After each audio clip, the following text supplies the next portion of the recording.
Es periodista, profesor de Relaciones Internacionales y politicólogo. Ya hemos charlado alguna vez antes respecto de este tema. Bruno, muchísimas gracias por atendernos nuevamente. Buen mediodía en nuestro caso. Está bien, gracias por la invitación y un gusto hablar con ustedes. Bueno, Bruno, ¿lo perjudica, lo puede llegar a perjudicar a Lula no concurrir a este debate o no le hace mella en el sentido de que las encuestas lo están dando nuevamente ganador y con un buen porcentaje? Bueno, primero hay que decir que la televisión, la emisora, el conglomerado de comunicación donde se va a ocurrir el debate del próximo viernes pertenece al suegro del ministro de Comunicaciones de Bolsonaro. Por lo tanto, sería como que estar aumentando el rating de audiencia para una televisión opositora, yo diría. Hay dos tesis. Una, que Lula en los debates se queda muy nervioso, se pone un poco enojado con las mentiras y por veces se atrapa en sus propias palabras. Aunque él como debatedor es mucho mejor que Bolsonaro, que no tiene un raciocinio lógico y tampoco nunca fue un gran orador. La otra posibilidad es que si Lula no va, genera una hora y algo de una situación muy confortable para Bolsonaro, porque difícilmente el periodismo de la SBT va a hacer preguntas más difíciles para el presidente que busca la reelección. Claro, Bruno, discúlpame, te interrumpo. O sea, el hecho de que no vaya Lula no quiere decir que el espacio o ese debate no se dé, digamos. Va a haber una entrevista directamente a Bolsonaro, únicamente. Es la tradición brasileña. Por ejemplo, anteayer, era lunes, iba a haber una especie de debate corto en la televisión pública de São Paulo. El concurrente por la lista de Bolsonaro no fue. El ex-ministro Fernando Haddad, que ya concurrió a presidente por el partido de Lula, tuvo 1 hora y cuarto, 1 hora y media de entrevista solo. Una buena entrevista, aunque con preguntas bastante duras. La tradición brasileña es que si el concurrente no va, el adversario puede quedarse con todo el tiempo para él. Claro. ¿Eso lo perjudica a Lula? ¿Lo beneficia a Bolsonaro? ¿O el ganador no, sé, ganador no va al debate? ¿O el ganador no da debate? No, mira, el debate del último domingo en el pool que comandó la televisión Bandeirantes de São Paulo fue muy interesante, pero cuando uno va a ver los resultados por redes sociales, parece que estamos hablando no de países distintos, de planetas distintos, porque se hacen los cortes, los videos justos, se utiliza lo que la jerga, el lunfar de la jerga política nacional llama de memificación. Y entonces es como que si uno va a la tela grande, a una televisión abierta como esta, por ejemplo, pero para generar contenido a ser desarrollado y difundido por redes sociales.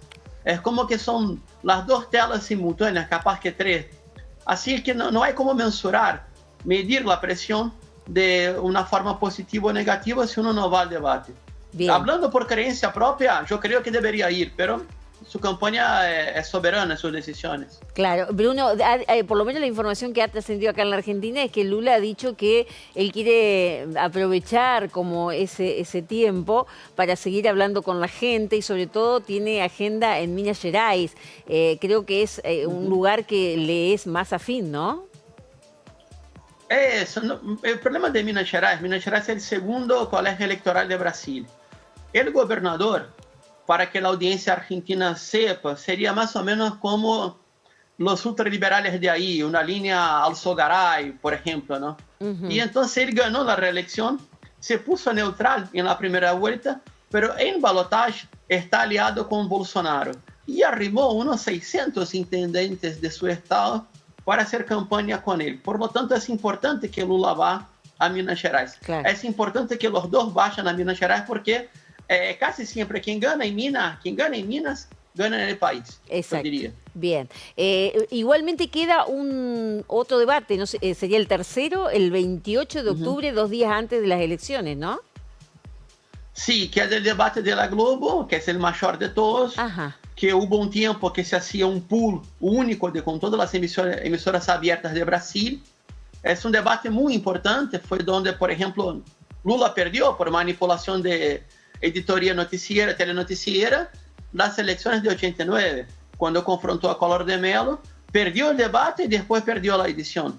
Pero hay que hablar una cosa, ¿no? Tenemos programas de podcast y de video por YouTube en Brasil que son muy populares. Ayer Lula fue a uno que tuvo 1 millón de personas en vivo y la reproducción hasta que yo entré al área con usted ya estaba en 7 millones. Así que, infelizmente, yo diría, los medios regulados por los ministerios de comunicación ya no son los más importantes o tan importantes como fueron en otros tiempos. Las redes sociales, el algoritmo y las plataformas que manejan, creo yo, una doble lealtad a su país de origen y al país donde están. Antes de preguntarte muy brevemente cómo vienen las encuestas en estos últimos días, estoy mirando imágenes de ahí del debate primero, supongo, y lo veo con algunas características peculiares, ¿no? Los candidatos no están sentaditos o no están detrás de un atril quietos, sino que veo que caminan, pareciera que discuten, se mueven bastante, digamos, es como bastante dinámico, pareciera. Sí, es un modelo más parecido a los debates demócratas contra republicanos en Estados Unidos. Bien. Había un banco de tiempo, 15 minutos para cada uno, en bloques alternados. Y ningún candidato tendría que estar parado, ni parado atrás del púlpito, y podría hablar con la cámara y con la poca platea que había. Y entonces Lula salió muy bien en el primer bloque y Bolsonaro salió un poco mejor en el último, hay que reconocer. ¿Las encuestas cómo vienen? Las encuestas serias, que hay de todo, incluso hay una ley para criminalizar las encuestas serias, están dando, verdad. Dios. Ya se aprobó con urgencia urgentísima en la Cámara Federal de Diputados, donde el gobierno Bolsonaro tiene mayoría. Las encuestas más serias están dando un promedio de 5 a 6 puntos para Lula en el balotaje, que fue aproximadamente la diferencia que dio en la primera vuelta. Uno cree que como una parte importante de los bolsonaristas no contestan las encuestas, esto puede ser una diferencia de 3 puntos.